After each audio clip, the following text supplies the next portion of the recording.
Hey, everybody. Welcome back to The Collective. We have another fantastic show for you planned out today. Very excited to have Dave returning. And it is Monday. Seb Lavoie back in the hot seat as for the days of Lavoie. Sean, good to see you. Yay. As I am going through all that, by all means, make sure you like the show. Hit the subscribe button, do the notification bell, do all that good stuff so you get your email every time that we go live, which is, of course, every day. Now, if you have any thoughts or questions, by all means, put them in the comment section, and we will engage them as we go. Other than that, any thoughts or questions? Today's topic is hope, and we're going to go through that all week. Anything off the top of your guys' head before we jump in? Looking forward to it. All right, let's dive in then. So, hope defined. It is to cherish a desire with anticipation, to want something to happen or be true. Now, again, I'm going to go through a couple of these because there's a lot of different ways to define it. I got another one that says desire accompanied by expectation of our belief in fulfillment, which I find quite interesting. And then I got sent this earlier from a book called Atlas of the Heart from Brene Brown, and it defines hope as hope is a function of struggle. We develop hope not during the easier, comfortable times, but through adversity and discomfort. So there's a lot there, but Seb, I'm going to come to you first. You got super choppy there. Oh, my Am I the only one who's hearing it choppy? No, or? Okay. Okay. Well, where did you lose me? Because I can repeat it, or we can just. Can you just do that last little bit again, please? Absolutely. Yeah. We just pull it up here. So the last part was from a book called Atlas of the Heart by Brene Brown, and it says hope is a function of struggle.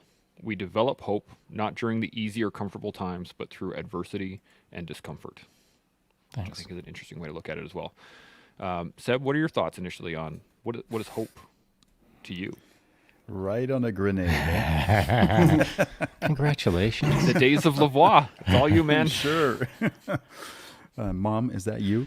So yeah, you are correct. It's a very complex conversation to have. But I look at hope, and what you defined here is kind of in line with what I think, which is an anticipatory, way of looking at things that's optimistic, and it generally relates to the future, or generally relates to something that's coming or that has the potential to come. What's not so simple is which lens you use as the end user to look at it. So are you looking at it through a spiritual lens? Are you looking at it through a psychological lens? Are you looking at it through a neuroscientific lens? Are you looking at it through a philosophical lens? And so this is what makes it so complex, because where one person would be hopeless, another person would see hope there, depending on what lens or what glasses they're wearing to assess their situation. And so, yeah, for me, it's all about having multiple lenses that you can draw upon as life's adversity hits. And so that you're capable of, in the event that one of your lenses does not show you something hopeful, that you can draw upon another lens to reach the same outcome. And so I always try to view whatever problem that I have, or whatever anticipatory, goal that I have, with various lenses. So if I lose one, I still have three more that it's attached to, or anchored into, I should say. I like that. Dave, what do you think? That's awesome. The couple of words stood out to me in the definition. Cherish, which I thought was a cool word for hope, but expectations, I think, is kind of the one that stuck out to me. And kind of what I find is that I feel that expectations are a lot of times a huge source of mental friction, right? When people go in with certain expectations, and I would probably now add, because Seb is so smart, is that and they're unable to switch their lens when those expectations aren't met. That's when the problem exists, right? And so, but I think, the cherish word is like always having the mindset of like, there's always something I can do, right? And then after that, another thing, and after that, another thing. And I'm a big fan of a guy named Hal Moore. You guys probably might remember him from We Were Soldiers. Mel Gibson played him, but he was the kind of the colonel who was fought in the first real conflict of the Vietnam War and everything. But his leadership principles, that's one of them, is that you're never out of the fight, right? There's always something you can do to influence a situation on your behalf, and after that another thing, and after that another thing, right? And so where I go as a mental performance, and I'm a brain guy too, right? And so I talked a little bit about it last time I was on, but we have this build the warrior model, and the top tier of our warrior model, the essence of that warrior is will, right? Willpower. And so, I talk about willpower. We use the term directed mental force, right? And so as humans, we have the ability, which is awesome. We have the ability, we forget this sometimes, I think, to choose where we focus our attention in our brain. Right? So we can choose how we do it. So we are able to direct our mental force to focus on certain things, right? And what's awesome about that is that can, in a scientifically demonstrable way, actually change the chemistry of your brain, right? We have neuroplasticity. So if you choose to focus on, you adopt the behavior, right? Eventually the attitude follows, and you can actually see those changes in your brain. And so I think with hope, it's a great thing, and it's absolutely necessary, but you have to have the framework and the kind of the skill set that you've built up, whether it's natural or through experience, of being able to choose where you focus that attention, and then being able to switch it when those expectations aren't met. Interesting. Sean, initial thoughts? Yeah, these are similar thoughts that I had this morning myself before we started this today's episode. And I'd been thinking about it for about, I don't know, half an hour before we kicked off, or before I went into my own live IG chat, 30 minutes part of that. I was thinking about hope and what it meant to me. And I'd looked at the various definitions. I'd had that conversation with ChatGPT once or twice this morning. And then I removed all sort of digital interference and just sat down there in the sunshine with a glass of water and started thinking, well, what does it mean to me? How am I going to frame this today through this discussion? So the word that comes to mind this morning and is being repeated again is expectation. What our expectations are. What are our hopes for the future? It's an expectation. That's what hope is. And so in order to understand the kind of the looking glass, or the looking forward into the future, as it were, hoping for something positive as an outcome, that hope thing, to understand the future, I went to the past. And I went way, way, way back in the back time machine back. And I'm 3 years old in a photo. I almost put it up on IG. I'll do it after I've finished on this podcast, because of what you guys have said, is the expectations of thing. I feel is best understood through timeline. Hope is a timeline situation. And in order to understand how hopeful or not you should be, depends on how much of your timeline you look at. And so if you had a bad day yesterday and you're hoping for a better day tomorrow, that's different than if you had a bad day 10 years ago and you're still feeling how bad that day was and how tomorrow will be a little more hopeful. So the photo that I was looking at when I was 3 years old, I'm sitting there on a stone step in a place called Carlton, Long Row, Carlton, which was super, super poor in coal mining England. And when you look at the photo, you should get a sense of how poor we were. We might look like we got a bit of money, but we had zero. It's not what we are as my dad and me. It's the surroundings that evidently reflect how poor the situation was at that time. And so as I was looking at the photo this morning, I thought, when I was that young, I had no hopes. I didn't even know how to spell the word. I didn't even know what it meant. It's a ephemeral idea that I hadn't even been educated on yet. I didn't understand hope. But when I look at that photo as a 3-year-old boy, I can see that though I didn't understand hope, I had hope for the future. I hope that I wouldn't have to live in a house like that. I hope that I'd have some friends. I hope that maybe I'd get a toy sometime. I hope that the meal would be better that evening, or whatever. Tiny little glimpses that were so near term that I didn't really understand hope across a timeline. And I think that it takes timeline to truly understand what hope means to a person. And so if you reflect back far enough, maybe decades back, you should be able to get a sense through all of that reflection that the future is hopeful because you've already been through it. You've been through the hard times. Everyone's been through hard times. It's just a scale of how hard. And that's a discussion for another time. If someone loses their leg, they might look at that as pretty hard. But if someone stubs their toe, they look at that as incredibly hard. So that's a whole different lens. I'm just going to loosely categorize it as everyone's been through hard times. And it's that timeline that will give you perspective on what hope means. That's how I'd like to start my little entry. Interesting. Dave, you got some thoughts? I saw you nodding away. No, I mean, I think that's spot on. And so I do think that there's, and I think there's some research that backs this up, is that there is a little bit of luck, I guess you say. So if you're a cortical lefty or a cortical righty, if you have more action, if your right cortex is a little bit more active than your left, then you're, or it might be reversed, I don't know exactly, but you're a little bit more optimistic than pessimistic. So I think there's a little bit of hardwiredness to that, but I also think that it's probably pretty weak in that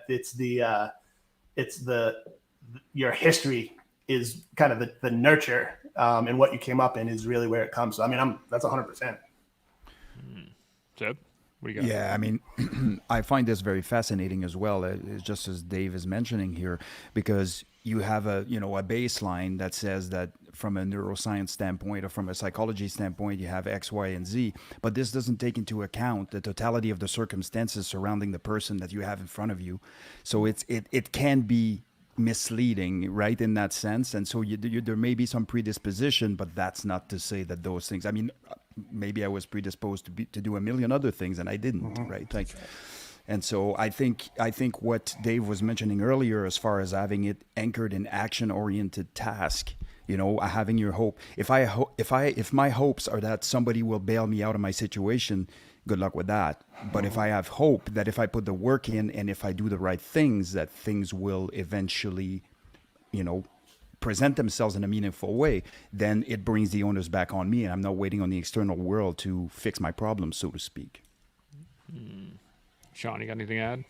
I can Yeah, see it in your head boiling around. Yeah, hope is, I guess it has a few words attached to the definition of hope, and most of them are positive. I want a positive outcome, I hope for betterment, I hope for blah, blah, blah. And all of the words that are typically attached with hope are positives. It's like you're hoping against an unknown future, you're hoping against maybe adversity that you're about to step into. But the words that are attached with the definition of hope are positive words. Now, the tricky thing about hope is you're hoping into the unknown. You're hoping with positive sort of intention, but the thing that you're about to step into is unknown, and it might be a negative. And so now you're hoping that the positives that you've assigned to hope are enough to not take care of, but are enough to allow you to work through the moment that's in front of you, the adversity, if you will. And if that's a really negative moment, like not just an average negative, it's like a really negative moment, well, now you've got to start thinking about hope plus something. Because hope ain't going to be enough when it's really, really freaking hard. So there's hope, and then there's hope plus. And maybe we'll talk about the hope plus either today or this week. I'm not sure. I have an interesting thought here, and I just want to hit on these real quick. Cody jumps in. Good day, everyone. Winter Storm. Good morning, everyone. Good to see you guys both. And I do remind, if anybody got any questions or thoughts, by all means, put them in the comment section here. I was just thinking that, Fran actually introduced me to this word, that hope is not a plan of action. And I think it's a great line, but it kind of goes into the fact that hope requires almost a separation from reality, if that makes sense. In certain times, when things are really bad and you still have hope in certain things, it almost requires you to separate from the reality. Well, not situation reality. What do you think? I don't agree with that. It doesn't. I don't agree with it for me. I don't ever separate from reality.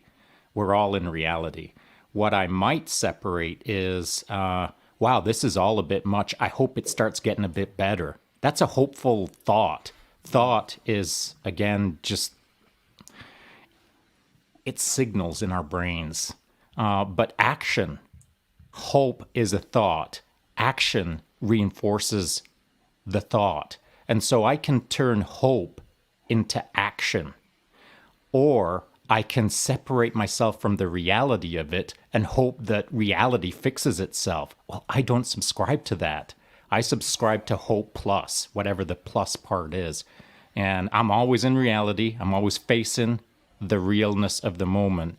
I hope that it gets a bit better, but it's for me to make it a bit better. Dave, what do you think? So that's interesting. That just kind of brought up a thought for me.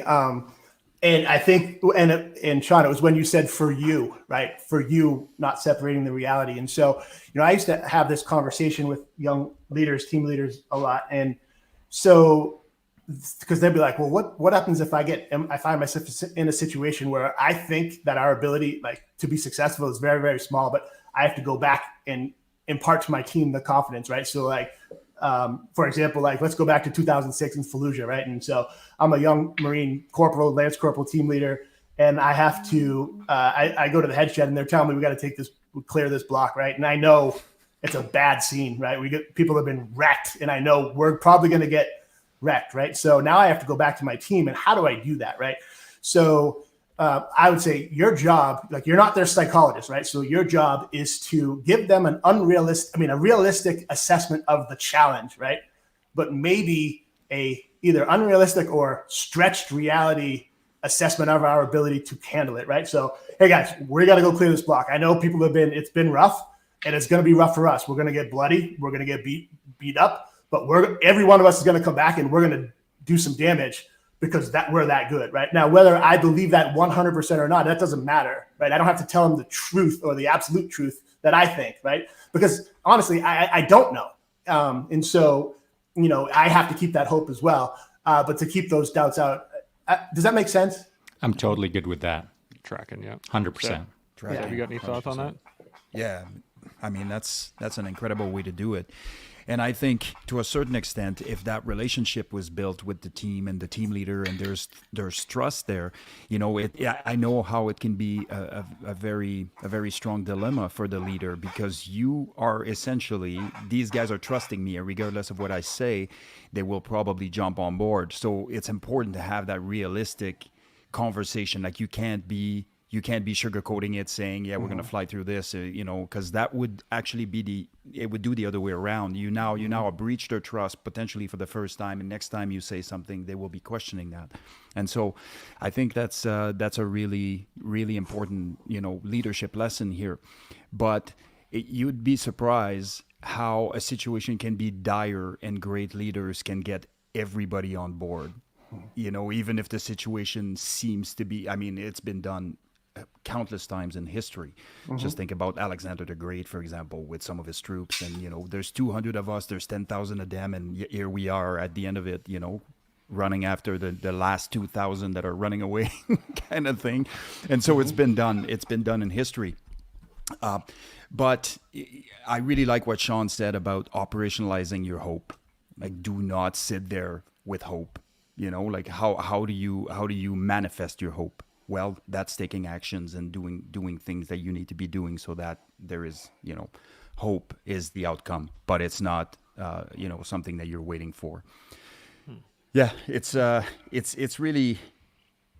really, really complex thing. And then it speaks to perspective, and where do you get it from? And is perspective invalidation? Or perspective isn't invalidation. So if I'm looking over to somebody that has it worse than me, not somebody that has it better than me, it's going to help me put my situation in perspective. But we live in a society now where people have a tendency to not even want to gain perspective, because they've been taught that invalidates their current situation, which is absolutely not the case. That is not the way to look at it. It doesn't invalidate what you are feeling, what you're going through, but it gives you an understanding that things can always get worse. And you know what? If a situation is truly hopeless in the future, it means it isn't now. So again, you can bring that hope back in and apply it to the now, which allows you to make the moves that you need to make in order to potentially change a seemingly hopeless outcome, because you can't control all the variables that are going to come in that you have no control over. Sean, what do you think? Yeah. I because of the two panel members, it's got me thinking about the thing with hope is you can hope for the future, you can hope for the best, you can have all of those thoughts and never do a freaking thing about it, and then hope becomes a distraction, hope becomes a lie. Or conversely, you can hope for the best for your team or for yourself, and you can execute against that hope. And you can create an outcome. You can create results. You can create betterment for yourself or those other people around you. And the more you turn those hopes into stacked results or predictable outcomes, that hope then becomes a pattern. And I'm all about patterns, man. I run my life through patterns. I'm all about patterns. And so if I see a pattern of someone who has hope in the moment, and I've seen their pattern where their hope is enough for me to look at them and think, that's done. That's good to go. That's completed already. His hope or her hope is enough for me to go over there and help someone else who has some hope but is still trying to figure that stuff out. Hope can become a result if you trust in having the hope for betterment in the future, but it takes consistency and frequency in order to create reliability. And if you're a reliable, I hope for the best, and then you freaking make the future the best, well, now not only am I a fan, I trust in your ability to wield hope. And that's really important as a team leader, or someone who is a coach, or someone who is in control of other human beings. And by control, I mean helping to guide them to some degree in that moment where they need hope the most. And it's all around us today. I mean, yesterday was International Suicide Awareness Day. Folks need hope nowadays. And if they haven't executed on their thoughts called hope to gain outcomes that they can then begin to rely on and trust and see that there's positive stacked outcomes through their thought processes, well, it's our job, if we're near them, to display how this can work. Hope as an idea is not enough. Hope with action is the key. Interesting. Yeah, and for me, like, and this kind of goes back to again, like, you'll probably, I don't know how often I'll be back on this podcast, but I will probably sound Depends repetitive. on what you say next. It'll probably be repetitive because it all goes back to what I mentioned last time is character first, process, the outcome takes care of itself, right? So we focus on building those character traits that will, that allow them to engage fully, to max out in the correct process, right? Hopefully they have the great coach or they figured it out on their own, they have the right process, but their job is to max out every single rep, every single day, forever, right? With no end. And you have to have the character to build that, right? And so that's why it's so important. And so, like, we talk about hope, like, that's an outcome, right? If you're having a hope for the future, that's an outcome because it hasn't happened yet, right? And so everything you do every single day, all day prior, is going to have a massive impact on whether those hopes are realized or they're not, right? And so to have the correct bulletproof character traits that you've spent systematic time and effort in developing and redeveloping and strengthening and continuously putting yourself in situations where those character traits are tested so that that they're good to go, or at least as good to go as you can get them at that moment.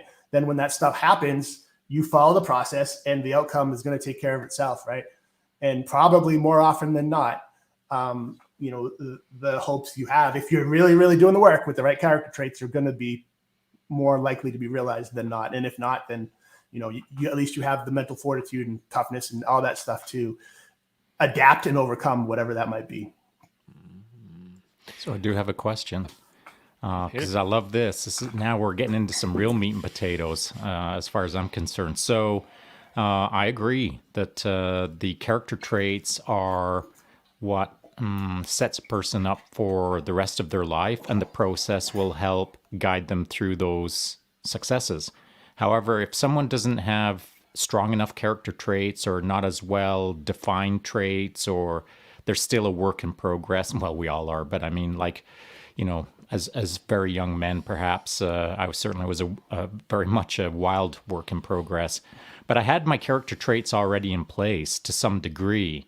But over the years, I've gained new ones, I've refined other ones, I've dropped bad habits, whatever. Those character traits that are positive and negative, you just learn how to wield them a little bit better. So with that in place, I agree, character traits and then perform or process. So what do you guys think is the most important character trait to help support the idea of hope? Dave, you're going on fire. Accountability and adaptability. Those are the two. Adaptability, I think, is massive. And then also accountability. So I'm going to hold you to one because Sean asked the one. So what do you think would be, what would be primary? Adaptability. Okay, I dig. Seb, what do you think? You're muted here, Roland. You got to unmute yourself. Yeah, sorry, that helps apparently. Yeah, I would have said flexibility, which is exactly it's very similar to adaptability. Adaptability makes it sound a little bit more formal and less accidental, so to speak. And I would say, I don't know. Like I was gonna point out a resilience. I mean, but resilience is such a broad broad spectrum. So does it outline a single character or a amalgamation of characters that make you resilient, right? Like so it's kind of. But I would say if a person has, based upon adversity overcome or whatever the case may be, whatever their story is, have a good degree of resilience and the ability to bounce back from situation, that is a massive plus, because it's really hard to lose optimism once you're like that. Something happens, it doesn't go according to plan, there's something else. Something happens and that thing doesn't go according to plan, then there's something else. Like there is never a time where your brain just goes, well, I guess I'll just throw my hands in the air and now I'm done. Yeah, I'll stick to that, I think. Sean, what do you think? Oh, I was waiting for the answer. I wasn't thinking.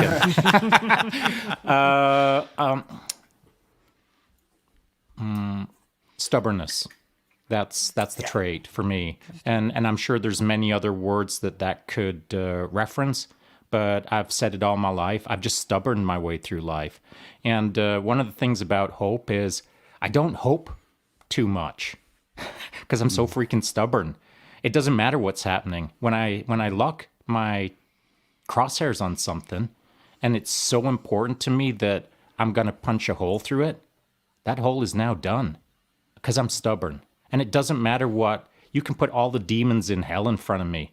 Prepare to die, demons, because I've already decided that it's going to get done. I'm freaking stubborn. Stubborn has got me in a lot of trouble, but stubborn's taught me a lot. And stubborn isn't victim to hope. Stubborn isn't victim to win or fail. Stubborn is just freaking stubborn. That's how I think of it. So stubborn has allowed me to see wins and losses. It's allowed me to see all kinds of things, but I keep it, I guess, pretty simple. I just stubborn my way through life. Interesting. I think just on that, if I may quickly, I would, if I'm somebody listening to this right now, I think it's important to realize that yes, this is one piece and this is one aspect, and you and I have discussed this before, Sean, but there is a lot of areas of your life where you're not stubborn. Yeah, and I think enough. that's very important, right? Because if you're out there listening to this tier 1 guy telling you that all you have to be stubborn, and then everything turns into you have to have your way, that's a gold. Yeah, that's a completely different mindset. So it's almost like the laser application of stubbornness in when it counts, where it counts, for the things that you are truly in control of, and the rest of it is like, well, yeah, I'm open to feedback. Yes, I'm open to having conversation, changing my ways, even looking back at some of the things I did. And I guess I just was wanting to nuance that just a tad because your words are weighing heavily. Yeah, thank you. I listen. I appreciate that, and to Seb's point, there is more granularity in that. And Seb is a perfect example. Like, I'm a stubborn dude, and when I have a trajectory, oh, it's gonna happen. But Seb has got me all kinds of different directions. Sometimes he's had Got me you way here, off right? the beaten path. He's got me in front of a freaking microphone. So, ding. So, yeah. I mean, I'm stubborn, and I stubbornly said I'll never podcast, and yet here I am. So I will shift my ways for the right reason, for the right people. And you know that hope aspect. I suppose there's a piece that I could add on to this. It comes directly off of Coaches Week that we just came out of. Like, I've been coaching a long time, and I don't have a coach right now. But you know who my coaches are? This freaking panel. Seb has got me all kinds of discombobulated in the past, where I was stubbornly had a line, and now I'm stubbornly on another line. But that's the way it is, man. You know, like, if you're surrounded by good people, and if you're the most stubborn person in the world, those people can see the direction that you're supposed to go in. So there's a lot of nuance to my stubbornness for sure. I got something real quick too, if I man. could. So I just to kind of go along, I guess, down the path of like what it looks like, or more importantly, what it doesn't look like, right? So I feel like, you know, I try not to use the words positive, negative as much, because I like to use effective versus ineffective, because, you know, I think it just, if you say something, you got to be positive, and then people have this idea of like, okay, well, if you have hope and you're always, I'm looking for the next thing, and I'm not looking for the next thing, and it doesn't bother me, right? And so for my process, like my personal process, and I know this for a fact, I've tried to change it, there's nothing I can do. When I reach some type of adversity or failure, whether it's in a business or something like that, like I default to, I knew this would happen. Like, I suck. This always happens to me. Like, I'm the worst. I'm horrible. Like, I go down this rabbit trail of like deep dark, like I'm a loser, like full blown. And see you there.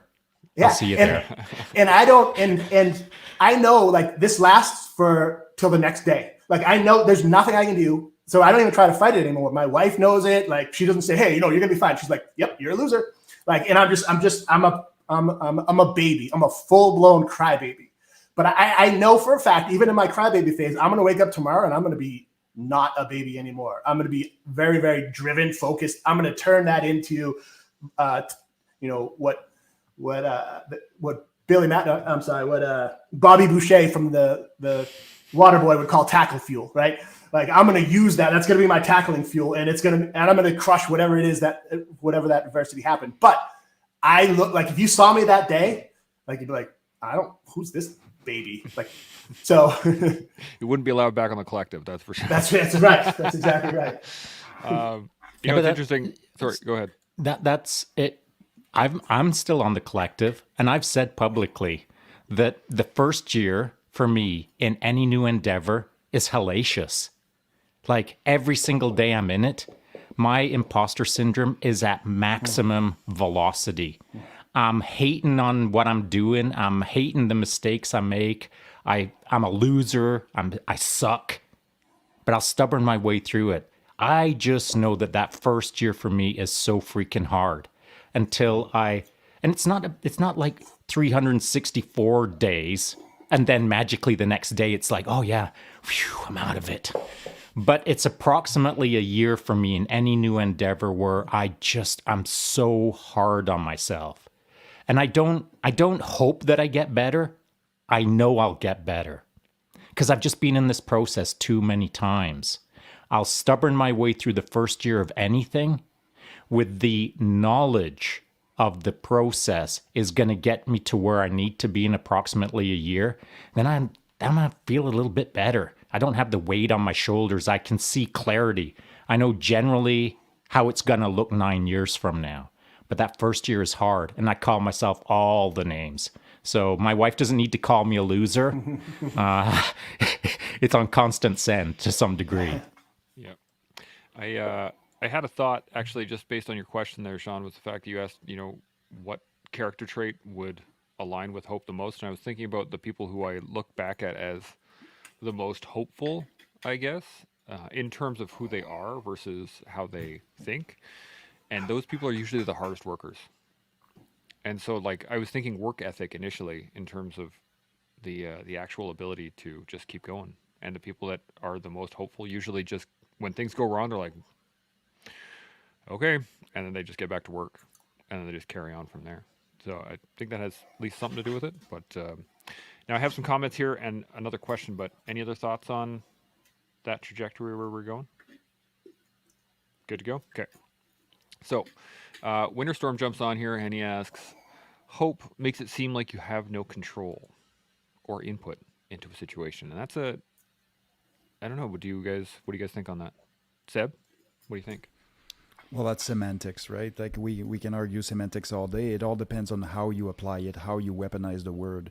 So the word by itself really means what the word means, but there's going to be a million different interpretation based upon the lens you're viewing it through. So I'm not too concerned. Change a word, call it something else, whatever. But at the end of the day, that concept has to be there, and it's going to help massively in negotiating adversity as you are going through it in the present and in the future. I just, consider it or tie it into our micro wins conversation, because that's precisely what it does, and provides, and even from, anyways, there's other aspects that it will influence your life in having motivation, for example, which is, hormones and things. But anyways, micro wins, hope feeds right into that. So yeah, I'm kind of like him though, in the sense that it's really important for me when I use the word to understand exactly what I mean by that. Am I hoping for some miraculous intervention? And I'm not, suggesting if somebody's spiritual, by all means, this is what you do. But I would sort of, I'd be careful with, writing off words, because interpretation is everything. It's an interesting point. Dave, any thoughts? Other than, I love the term weaponizing that word. Like, I'm stealing that. I think that is awesome. Like, just the concept of, and so I think that words do matter, right? My entire doctoral dissertation was looking at communication of coaches, right? And so and of master coaches, and these old school coaches are so aware of the words they use. It blows my mind how aware they are of the words they use. Like, that was one of the most surprising findings. So I think words do matter, but I think like the idea of weaponizing the word is massive. So I don't know if that helps, but I'm stealing that for sure. Well, I've already stolen effective versus ineffective, so we're even. There you go. Trading stuff, not stealing stuff. Sean, you got any thoughts? Yeah, and I stole both of those things, so I'm winning. You guys are on second place, tied for second place, by the way. I would say that again. Can you put up the question, please, Chan, absolutely. so that the viewers can understand? So I think that hope, as I've discussed, I control it by just constantly understanding that I'm shaping my future. This journey is ours to control. We're not this isn't an out of control journey. Every single second is in our control. Whatever your hopes and dreams and thoughts are for the future, they're there for you to craft into reality. And that's why I don't disconnect from reality. That's why I don't hope that reality will change for me. It's our game to play. If this is the Matrix, use your joystick, make it happen, get the outcome that you want, deserve, need, hope for, through action. Now I have another comment here from KH. He jumps in here and he says, "Hope is having a peace in your heart that allows that although the situation seems horrible, you will get through it, come hell or high water." Which I think is pretty nice. But any thoughts on that, Dave? I'm going to come to you first. So it just goes back to I talked again a little bit last time. Hopefully you guys watched that episode about in selection. We develop selection events, how good we are at crafting events that get you to run out of yourself, right? So, and when you do run out of yourself, this is where a higher belief, whether it's in God or something spiritual, or just in your abilities to overcome whatever the situation is just 100% mandatory. Like, you have to have a belief in something else, whether it's internal or, maybe you're getting something from the external world that allows you to use that internal stuff. But there's one example that I remember from many, many years ago. I was at the U.S. Army Drill Sergeant School, and I was coaching up one of the guys who was going to the best drill sergeant competition, right? And so they have like regional, so they have it at Fort Jackson, and the big one's up. The national one is up in DC somewhere. And so we were talking about the confidence course, and I was he crushes the confidence course here, and I was like, hey man, so is the confidence course like it is here up at the? And he like interrupted me. He's like, I don't care what it is. He's like, I'm gonna kill it. Like, wouldn't even allow me to question what it was. He just knew, like, I'm gonna kill it. Like, so not even allowing that negativity or any type of thoughts in. That kind of goes back to I think what Sean's saying is that like you own it. Like you don't have to. We choose directed mental force. You can choose what to focus your attention on. Now that stuff's gonna come in or try to come in, but you have the ability to choose not to allow it to come in, right? Seb, what do you think? Just imagine having an entire fighting force with that attitude and that outlook, like, and this is that it's primarily what sophist constitutes of, really, if and it's just incredible. Like, what do you actually do through your selection process? Is you're making sure that everybody in that fighting unit has the same general baseline makeup, and the rest of it was additional tools that everybody will have. And it's nice to have diversity in those things, but fundamentally, you want them to be the same. And it's savage and it's awesome. Love it. That's right. John, thoughts? Yeah, as you were telling that story, I was like, what? You heard me say that? I've said that so many times. Like when someone has put the challenge in front of me, he's like, dude, are you kidding me? What's next? That's already done.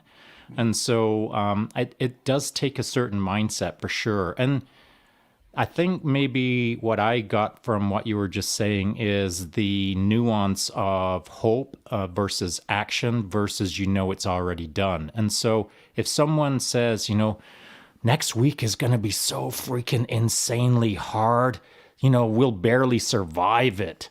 Well, in my head, I don't hear those words. I'm like, freaking bring it. And once I'm in it, if it gets all hellacious, okay, well, I'll manage in the moment through my, we'll call it stubbornness.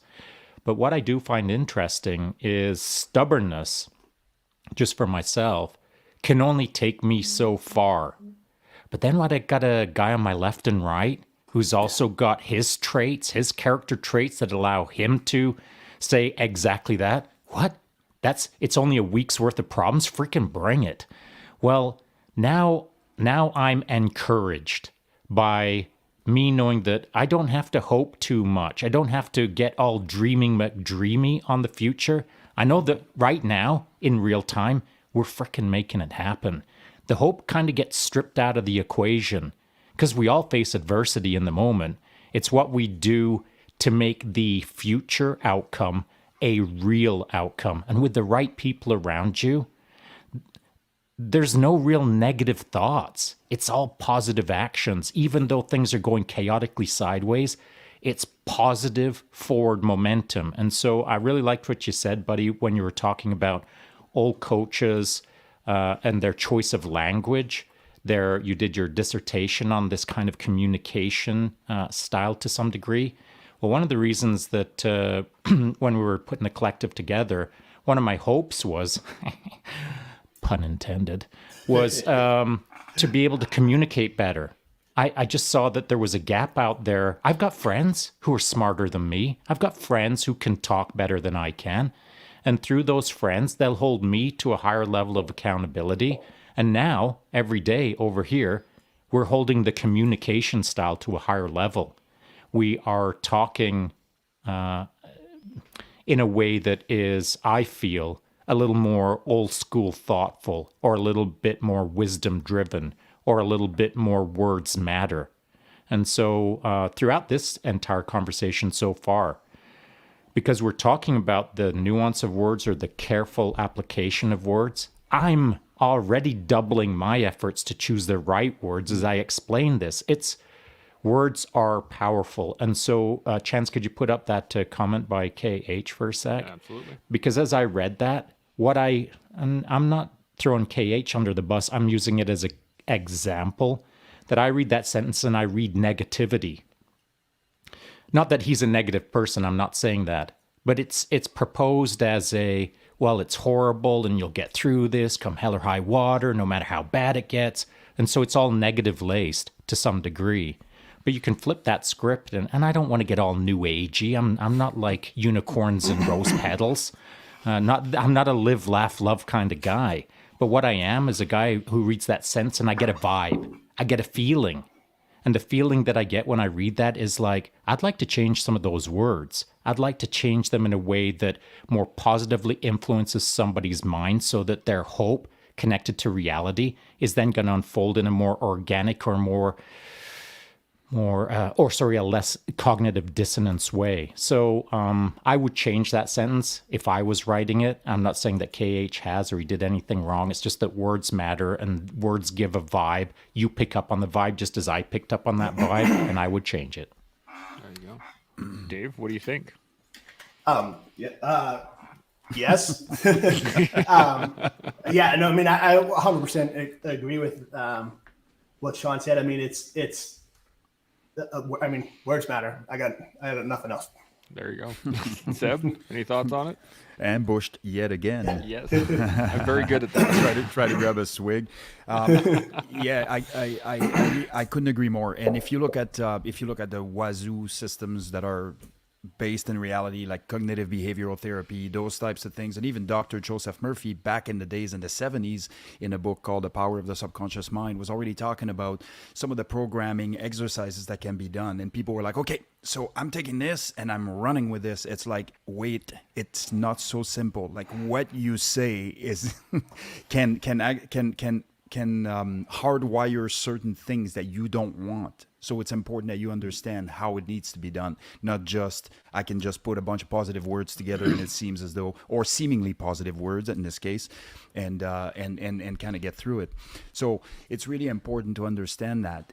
And one of the things that, I'll give you an example of this. I have an athlete very recently that's competing in a jiu-jitsu tournament, and affirmations, so they were using affirmations, to try to hardwire that in the mirror and everything, good stuff.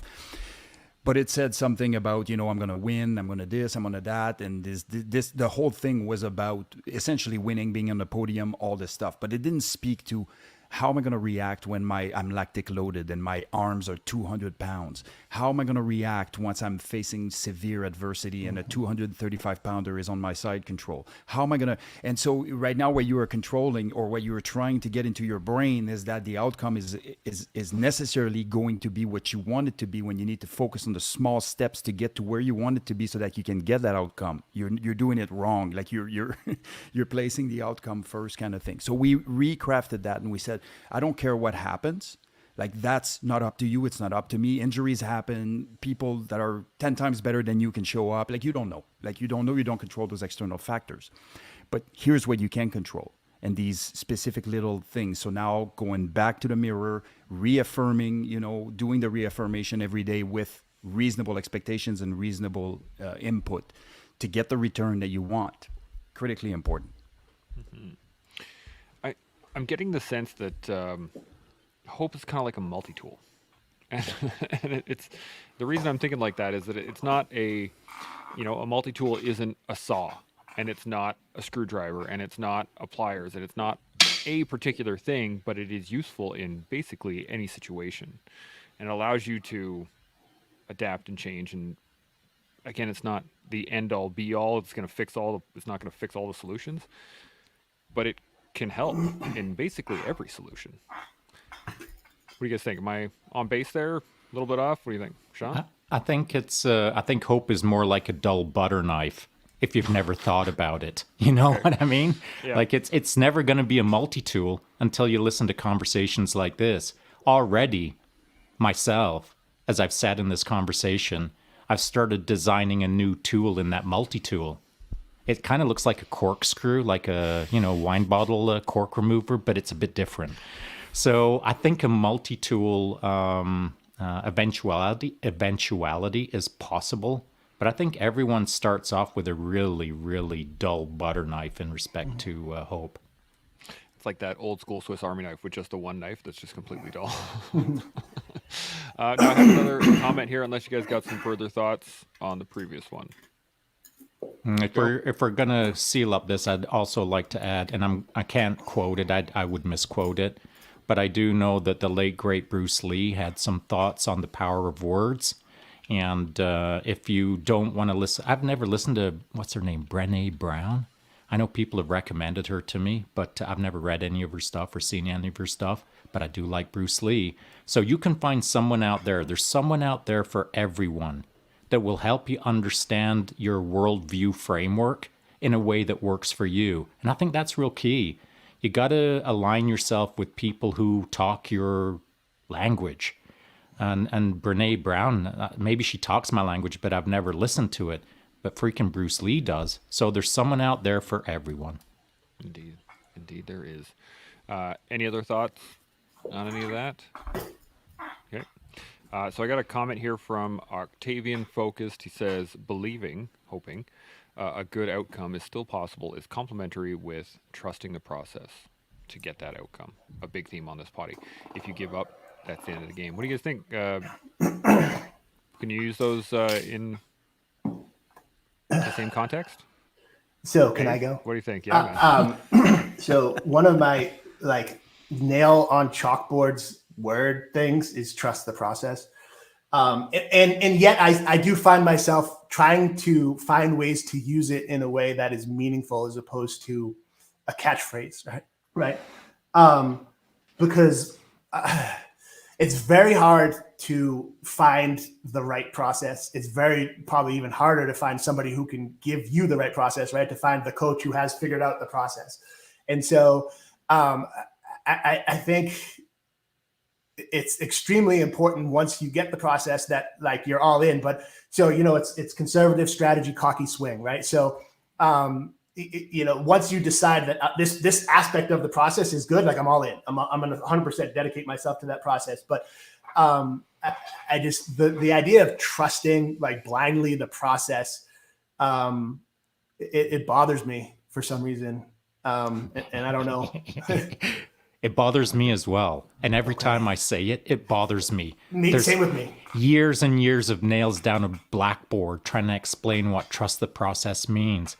And maybe one day I'll figure out how to put it across to someone in words that aren't quite trust in the process. Why it bugs me is because people who don't understand what the process is will casually toss out, trust the process, man. Just trust the process.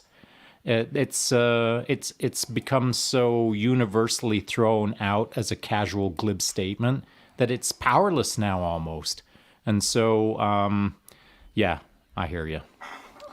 Seb, any thoughts? Yeah, for me, if you invest in the process, you're not taking, when you trust that somehow miraculously some decisions or some knowledge will be had, and you just trust in the process and it will happen. And this is not the case because it's an active, you have to be active in the process. So if you invest in the process, you are able to decipher what it is that you need, what's not realistic, what's not to be trusted, and all those things. And now, so that you can say to someone, invest in the process instead of trusting in it. So, and if you invest in the process, you can trust that process will be what it needs to be. Yeah. Dave, you look like you got something to add. No, I mean, there it was. So that's what I'm talking about. I love investing in the process. And so, just talking about the word, right? And back to our theme of what words matter, I know Sean loves quotes. So, but in the first quote of my dissertation is Mark Twain, when he talks about the right word. He's like, the difference between the right word and the almost right word is like the difference between lightning and the lightning bug, right? And to me, invest in the process. Boom, I just got struck by lightning. Because when I think about investing, I'm trying to teach my 7-year-old about investing, her trust in love and that stuff into people. And we use toys or money. Is that I'm not going to give somebody I don't know all my money. I'm going to give them a quarter, and if they give me the quarter back, cool. Maybe I'll give them 50. And you go through that process. So I love the idea of invest. Thank you, Seb. That's awesome. Absolutely. Stealing stuff left, right, and center. Sean, any additional thoughts on that? Yeah, this has been a good one. I love the power of words. And I'm not like a guy who walks around with a t-shirt that says the power of words are amazing. It's not like I've run my life on the power of words, but I do appreciate the power of words. And so anyone who is listening to this podcast today, hopefully that'll be one of your takeaways, will be to more carefully choose the words that you use, not just in everyday language with the people around you, but inside your head. You know, how you think of hope, maybe by the end of today, your definition of hope will have changed because you've thought a little bit more about the power of words. Yeah. It's I think what we'll do is we'll carry on with Words Matter tomorrow. That'll be a great segue into the next day's conversation. Now we're running a little close on time, and I just have a thing here. I pulled this up while you were talking, Sean. Bruce Lee quotes, and tell me if I'm online with this or if I'm off base. Choose the positive. You have choice. You are a master of your attitude. Choose the positive, the constructive. Optimism is a faith that leads to success. From Bruce Lee. What do you think? Was that the one you're thinking of or no? No, it was a different one, but who's going to argue with Bruce Lee? I mean, Right? come on. I don't even like you if you're going to take that approach. No, wasn't going to argue. I was just thinking if that was the right quote. I thought it No, I was was thinking of a online with different that. one, but it's legit. Raj, anything else? Any other further thought before we go into some final thoughts? Just one thing for me to piggyback on the Bruce Lee bandwagon. I mean, as you know, I've been very. Anyways, what I would say is if you are younger, you're born in the 90s, whatever, you've missed that entire era, you need to go back because you need to understand that the conversations that we're having at the level at which we're having it, we're being have in the freaking 70s with this dude who was way ahead of his time. And when I say way ahead of his time, he still to this day is ahead of his time, of our time. And so that's how far ahead of his time he actually was. And very, very eloquent and incredibly charismatic, just a savage. So if you've never listened to Bruce Lee, go ahead, do yourself a service and go hit that up. Yeah, absolutely. It actually kind of reminds me of yesterday we were talking about Sun Tzu and whether or not he was whether he was revolutionary or not, or he just was the first person to write this stuff down. And Bruce Lee kind of reminds me of a similar situation is that, he may not have been revolutionary in and of himself, but he was the first one to kind of introduce these thought processes into the greater public in the 60s and 70s, at least in my mind. What is the problem with calling him revolutionary? Does that take anything away from people today? Because Nope. I feel that's the reason why you wouldn't want to do that. No. I just think that I don't. And what I mean is that none of it is new thought, in my mind. Okay, well, I will argue. I will jump on there for a second and just argue. Okay. Let's take martial arts for example. For 700 years, everything we knew about martial arts was completely theoretical. And Bruce Lee came on and said, if you want to be the best fighter, you're gonna have to mix it up. Mm-hmm. You're gonna have to do wrestling. You're gonna have to do boxing. You're gonna have to. In 78. Or sorry, no, 72. Okay. So, and it didn't happen, and it didn't actually happen and materialize until 93. So that was 21 years later. See. Yeah. I'm not disagreeing with you. I am a big fan of Bruce Lee. I was just thinking it was the same thing. You're just trying to get me caught. I'm just done. Yeah. All right. Well, let's get some final thoughts in here then. Just kidding. Let's get it going. I know I'm already in a losing battle. So No, because it is an important I thing agree. that Seb raised, and I want to back that to a greater degree, because when we were having that conversation about Sun Tzu, we just didn't have time to launch into this much deeper conversation. And I feel that Sun Tzu reflected the wisdom of the time. He reflected wisdom from previous times. He wasn't per se reflecting future times, though his thoughts at that time act in future times for sure. But same with Bruce Lee. But same with Seb.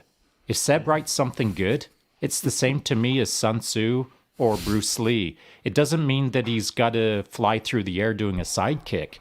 It just means that he's bringing wisdom. And that wisdom is translated into a modern time that can be understood by modern people in the now. There's people who've never read Bruce Lee, but there's people who've read stuff from Seb. And so is Seb Bruce Lee? No. But do we all have the power to impact humanity in a way that Bruce Lee did? Well, start trying. Have hope that you can do better for humanity by choosing your words carefully, by crafting together sentences that are impactful, by putting paragraphs together that will change your community. Write carefully, think carefully, speak carefully. We can all be Sun Tzus in our own little way. Don't ever subordinate yourself to, well, only great writers can do that. We're all great writers if we engage in the process of trying to become great writers. And by the way, you know how you can start to do that? Be freaking stubborn. There you go. Invest in it. There we go. Let's do some final thoughts then on that. Dave, anything So to add? I'm just gonna go right with that. Is that Sean talked about writing and how we can be great writers, and so Chance, you and I talked offline the other day about creeds, and so I encourage everybody to sit down and take time to write your own creed. Right, pick the words, the 5 characteristics, the things that make you who you are, your core beliefs. Write them down, and then weaponize those words. See that? Weaponize those words, like operationally define and weaponize what that means for you. Like take it. I do this with everybody that I work with, and you'll be surprised how hard it is for people to sit down and how much of a stickler I am, because words matter, right? So take the time, like you're going to write the time you take to write a post or if you're going to write something that you're going to submit, like take 5 times that much, because you're going to put that stuff out in the world. But this is the stuff that's in your head every single day, all day. So if you haven't, or you're not sitting down and writing something that you talk to yourself about every day, and you haven't spent the time to go agonizingly, painfully through each word to make sure it's the right stuff that's going in, then you're missing, in my opinion, you're missing something. Absolutely. Seb, any final thoughts? Yeah, for me, I'll just reiterate what I said in the beginning of one of the mechanisms that I use, which is find alternative ways to anchor your hope. So first of all, define what hopes mean to you and understand that it needs to be tied into actionable items. And then B, make sure that you find alternative ways to reach the same outcome. And so change the lens by way you through your seeing whatever it is that you're seeing. Jesus, I can't speak today. But just make sure that you have various lenses that you can look at the same problem through, and you will find that you will quickly get very savvy at finding the things that you need to find so that you can manifest the things that you need, so that the hope that you are hoping for materializes. Otherwise, it's just another word. Absolutely. Sean, final thoughts? Yeah, the randomness of life is what immediately came to mind about 3 seconds ago. And life is random, man, until you start to shape it. And then you can give some structure to the randomness of the world around you. And with that in place, the understanding that you control this game that you're in, this life that you are involved in, now throw on your imagination hat and go back to when you were 3 years old, when you didn't have any aspirations, when you didn't know what the future was, when you didn't know how tall you were going to be. At 3 years old, your hopes are almost inconsequential because you don't even understand the word. But if you go back and reflect on your past and see the things that you've accomplished now, well, at one point you had no hope. Now you have hope. Contextualize that and see what you've accomplished, and then think about, what can I accomplish in the future? That's what I would say. Really like it. One of the things that I've throughout all of this, throughout Coaches Week and basically all this year so far, one of the biggest things that I've learned is that words do matter, and how we not only speak them to ourselves but to others, but how we build a definition of what those words actually mean, not only to everybody else but to ourselves. And man, I have grown every day for the last 250 days pounding these things out, and you can grow with us too here on the Collective. You do it every day. We'll see y'all tomorrow. Chimo.